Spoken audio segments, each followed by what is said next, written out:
I'm about to give a talk on the vastness of the universe, and I'm also dealing with the smallness of my headset.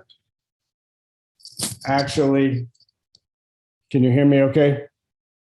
Actually, my talk is now over because you just received the Dharma transmission of my talk. The vastness and the smallness. I have promised you for a while that I am going to give a talk about a quote that I read to you all about 3 weeks ago, and I am going to do that. But as would happen in life, things intervened, and there are more things I want to cover. So this is going to be a few talks mixed into one. So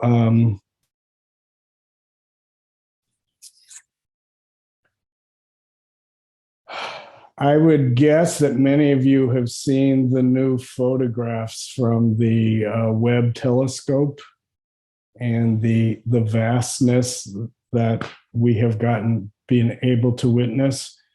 Somehow they say we're looking back about 13 billion years ago, and maybe your mind can hold that. In reality, I know I understand the words, but that's much bigger than anything I can really hold. In a way, I'm thinking this talk is titled, "The Whole Universe is a Single Flower." And for those of you who understand our practice, sorry, I'm leaning back behind me.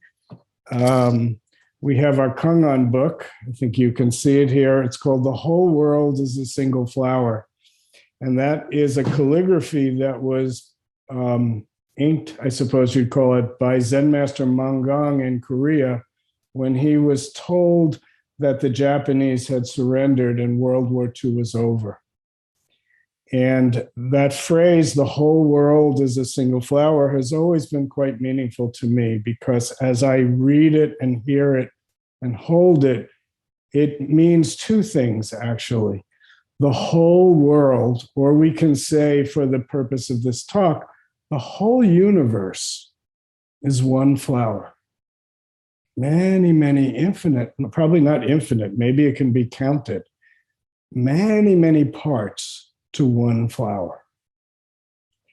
Also, you can read that phrase, "the whole universe is a single flower," is that a single flower is the whole universe. In Zen, we say the one is the many is the one. That's the deep wisdom of Mahayana Buddhism, and in some ways the essence of the philosophical orientation of Northeast Asia. This sense that the entirety is one thing, and each thing within the entirety is a reflection, or is in fact the entire thing. So as I was watching, I was looking at some of the photos, and I watched a clip from the New York Times about the unveiling of these photos. And something you've probably, if you've seen the photos, you see the one photo where there's this nebula, and it's this vastness in about half the screen from the bottom to the middle. And then there's just all of these stars. And I had to write it down because these things are hard for me to remember. But they called it the Carina Nebula. And then they said something very interesting. They called it a stellar as in stars, nursery. And another point, they said, it's the star-forming region of the galaxy. And this kind of really hit my mind. There's this place in the Milky Way, of which we're a part, that is, they didn't call it this, but it's like the womb of our galaxy. And there are all these planets being born. And, there were just tons and tons of these stars. I'm sorry, not planets, but stars. And of course, we know that many, many stars have planets. So there is a place in our galaxy that all of these stars are being born. Just like there's a space in human beings for human beings to be born. Birth is birth. Death is death. Stars arise out of this Carina Nebula. They live the life of the star, and then stars die. There was another photo we saw of a dying star. So how is that different than our human life?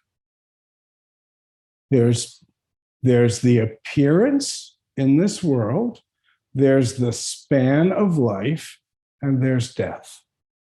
That's the trajectory of our life. Not only our life, but every single thing within the universe. As I was watching, I was reminded of the Buddhist phrase that the Buddha's body is long and wide. And we use that as a koan. What does that mean? The Buddha's body is long and wide. And as we gaze at these photos, we begin to feel the immensity. And remember, these photos are the immensity or the infinite world. But remember, infinity is both infinitely large and infinitely small. And if I remember my high school or maybe early college mathematics, the largeness and the smallness meet. They're not separate. This whole universe is one flower. And one flower is this whole universe. So each one of us on this Zoom meeting tonight is a flower of the universe. Each one of us is the universe itself. Just imagine if we treated ourselves that way. And just imagine if we treated other people that way. You know, what is it in the Hindu tradition? It's namaste. I bow to the God within you. If you really perceive this whole universe as the body of Buddha, then when we greet each other, we're greeting Buddha. Imagine the respect that you would bring to the moment of meeting the Buddha. Can we bring that same attitude to meeting the very moment of our lives? Whether it's you and me and something, to first remember that we're not separate. We teach that all the time, but do we really get it in our daily life? Very often we make you and me and separate the world into self and other. And then it becomes competition. It becomes, how do I satisfy my needs, my desires, that ultimately I am more important than you. And in that way, we split the world apart and in many ways create the suffering that all of us have to endure. But can we bring the attitude that all things are Buddha? Even that thing I don't like, even that situation that I wish would go away.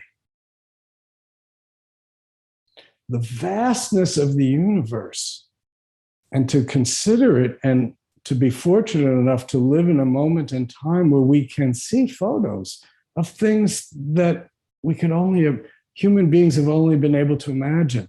Imagine how many years ago human beings looked up at the sky and started to count stars or follow the trail of the sun to figure out that after 365 days, we come back to the beginning.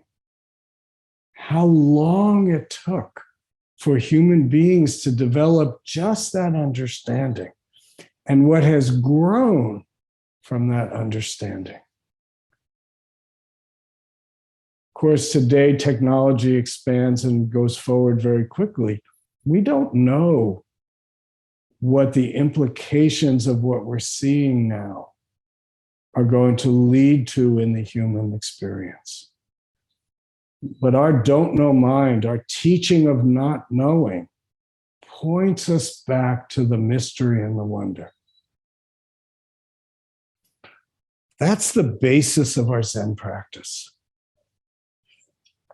Without that, we're just trying to improve our situation. And you may have heard me say it, you may have read it in other places. Buddhism and Zen especially is not about self-improvement.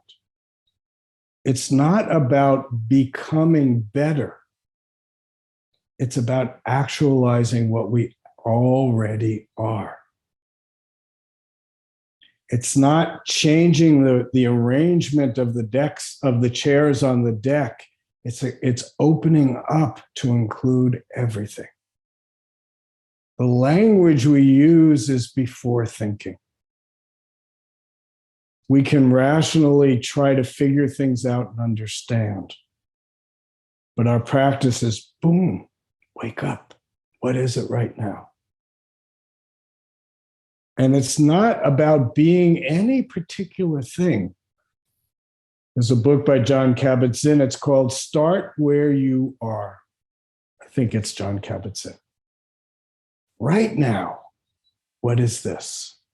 Right now, not some fantasy of what situation I want it to be, but right now, what is it? It's very interesting. In that survival job that Marshall talked about that I have, I talk to many, many people, and every single person has a different situation. And everybody really wishes their situation would be different. I should be this. I'm only this. This should be the way. This shouldn't happen. But right now, this is where we are. And right now, these are the conditions of our lives. Start from here, not some fantasy of what it should be, but start right where we are. So one person is wealthy, one person is poor. One person has a close family, one person has a very distant family. Each person has their own situation. And what happens is each person thinks their situation should be a bit different. That goes for the wealthy person and the poor person, the happy person and the sad person. Everybody always thinks it should be a little different. Suzuki Roshi is quoted saying, "You're perfect the way you are, and you could use a little bit of improvement." And in a way, that's a good model for our lives. Things are the way they are. Now what? How do we meet this moment?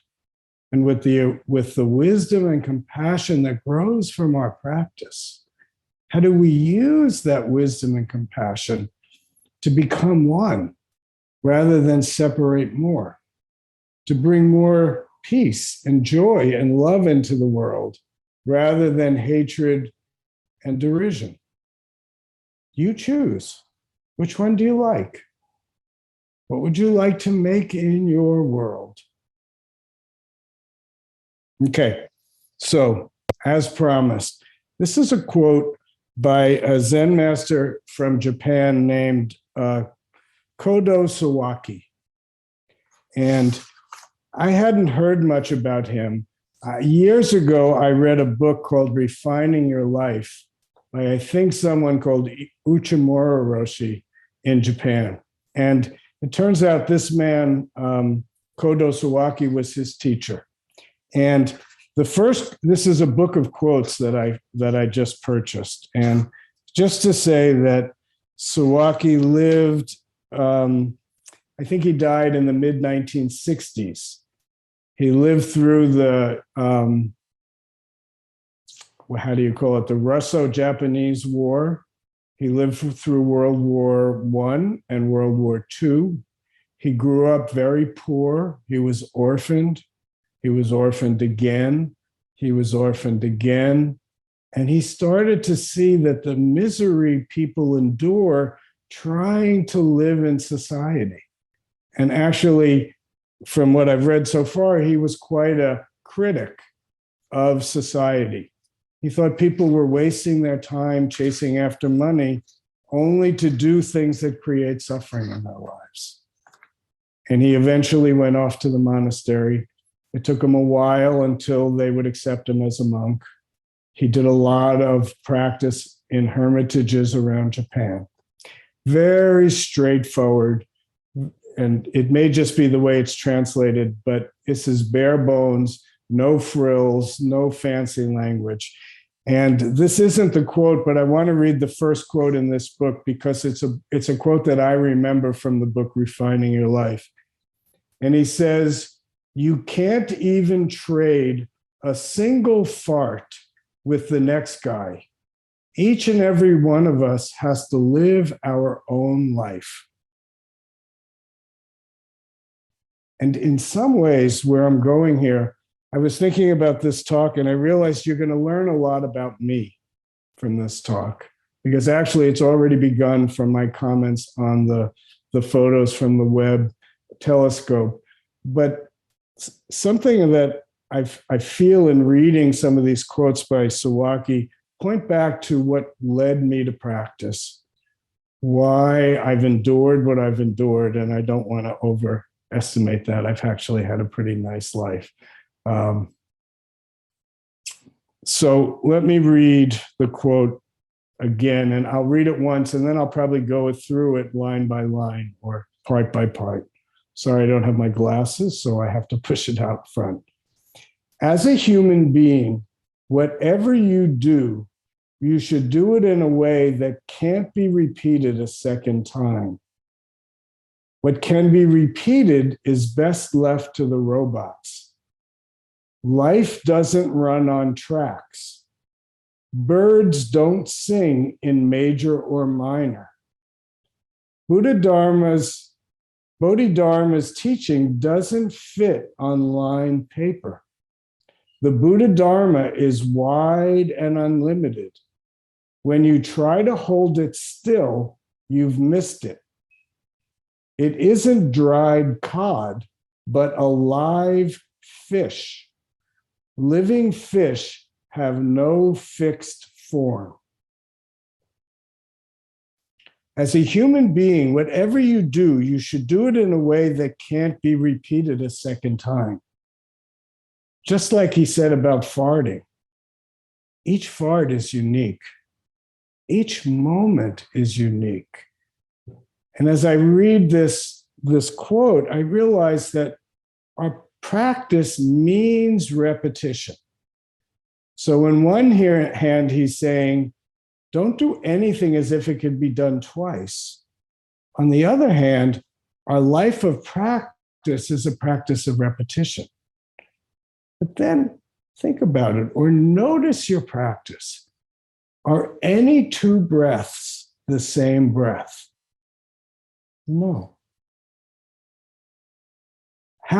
Taking one breath is great for this moment, but until you take another breath, eventually you'll die.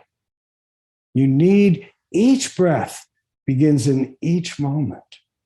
So even though we sit many, many, many hours of meditation and sitting and chanting and bowing, no two bows are the same bow. No two chants are the same chant. Nothing that a human being can do actually can be repeated. Each moment is fresh, alive, and new. What can be repeated is best left to robots. I was thinking about this. He died in 1965 or so. So what he was talking about robots was kind of a new and of course, it's still unfulfilled what a robot can do, but now we have robotic surgery. And the beauty of robotic surgery, as I understand it, is how precise it is. The robot can be that precise.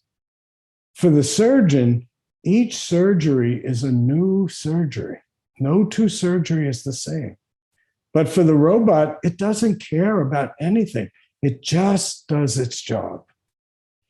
I saw a photo today of a assembly line, a Chevrolet assembly line from 1959.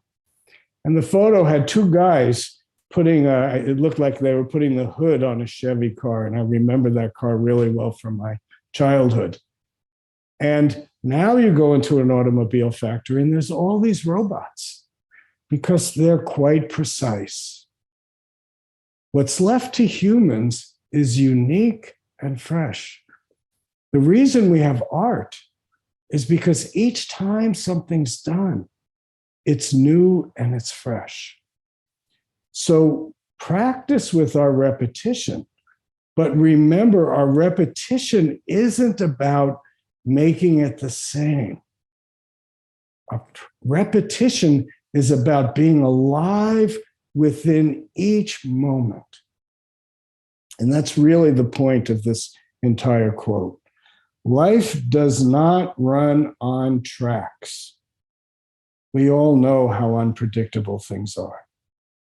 None of us are where we thought we would be. None of us have the life we expected. Even if we imagined ourselves in something of the kind of life that we have now, none of us could have predicted the way it went. Each moment has its own life.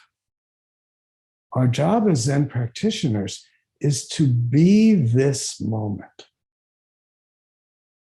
I planned this Dharma talk, but already I'm off the rails. I dropped off the rails by the second sentence of this talk. And had I written this talk out and read it, it might have been more coherent, but it wouldn't be alive. Each moment, what is it? Birds don't sing in minor or major. We hear a sound, we put it on the scale. The scale doesn't exist. The note of the bird's song is the life expression of that bird. Just as the movements in our life are the life expressions of our incarnation. I've been saying this more and more often. Humans are not objects. We're unfolding process. When we objectify, we make it, we reduce it, and we actually make it dead. Process means it's alive. What is it right now? Even when it's shit, what is it? You know, something about this kind of talk, it implies the majesty, the beauty, the infinite, but it also includes the suffering, the disappointments, the struggling with the dissatisfaction that the Buddha said is the basis of our lives. If we just go by our likes and dislikes, we're always chasing our tail. Nothing is ever enough. But if we can open to the moment, to really allow the Bodhisattva path to be our guide, then we can find a way to interact with this moment that's alive and fresh. May not work out the way we want it to. Bodhidharma's teaching does not fit on lined paper. Bodhidharma talked about a transmission mind to mind outside the sutras, outside the ideas. Bodhidharma wasn't teaching ideas. Bodhidharma was teaching aliveness. What is it right now? Not some fantasy about what we want it to be or what we think the Buddha said it should be. Deal with what is. The Buddha Dharma is wide and unlimited. I had forgotten that that line was in this reading. The Kangan is the Buddha's body is long and wide. What does that mean? How big is the Buddha? How long? How wide? If it's unlimited, what does that even mean? If we conceive it, we've already limited it. If it's inconceivable, there are no limits. It's not subject to thought and belief. In our practice, we call it before thinking. Often when we're talking primary point at the beginning of somebody's involvement in the Zen Center, we teach this. You can't say it. If you say it, you make it into an object. But if this life is an unfolding process, how can we be it and be with it without getting lost in name and form?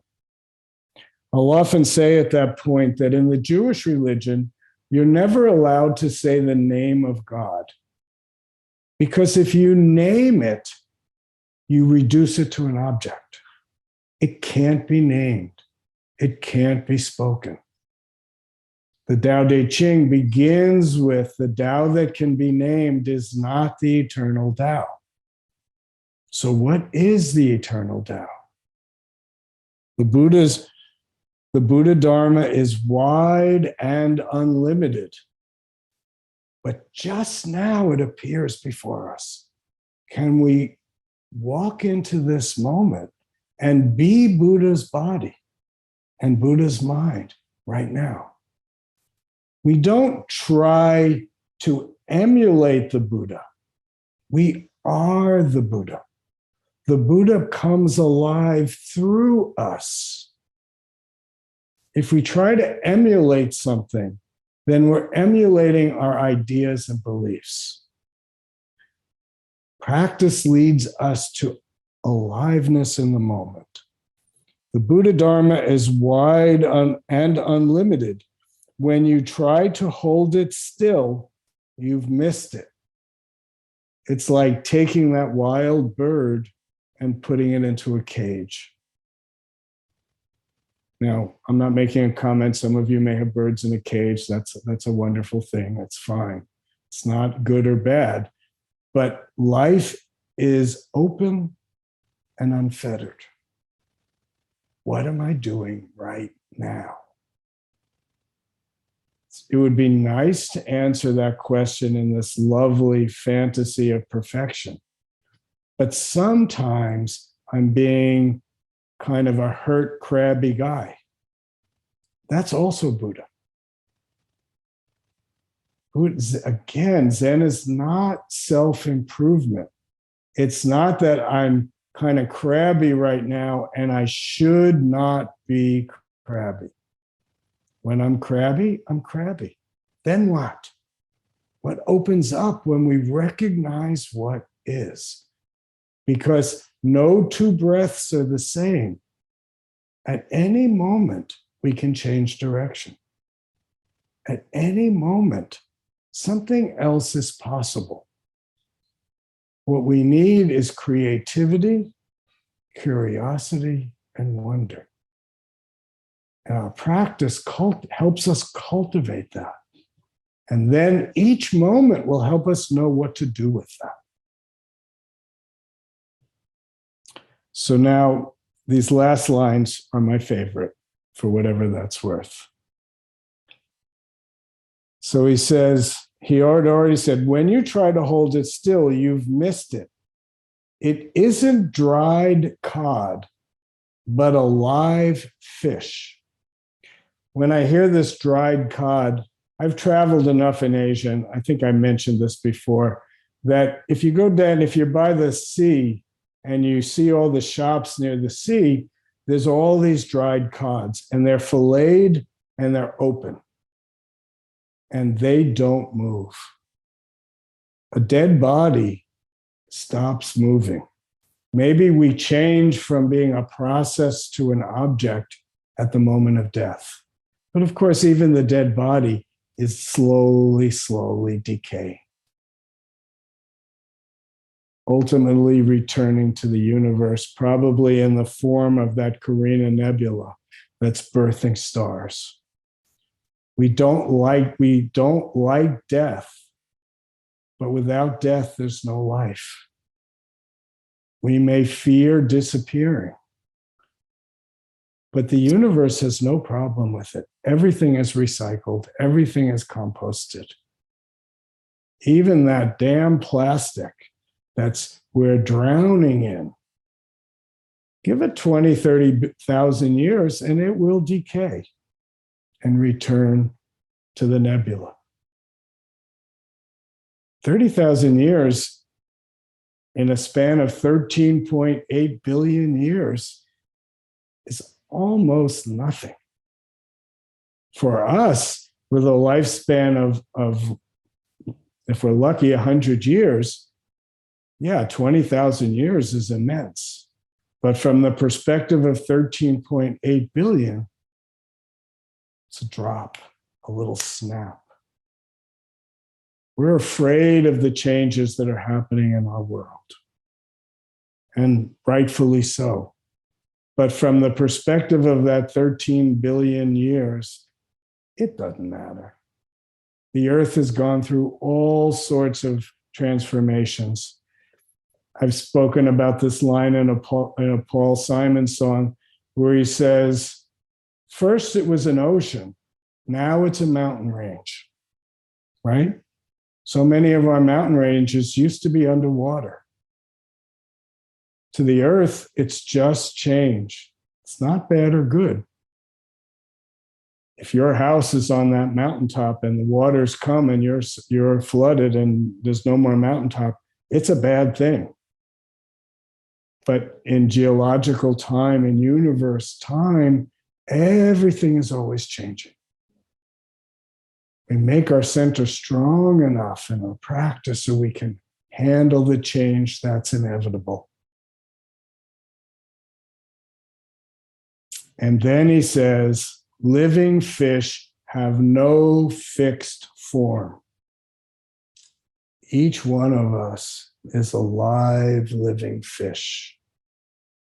We think of ourselves with name and form, but each one of us is free. Each one of us has no fixed form. This moment provides the form that we have. We chant, form is emptiness, emptiness is form. Out of what the Taoists called absence grows presence.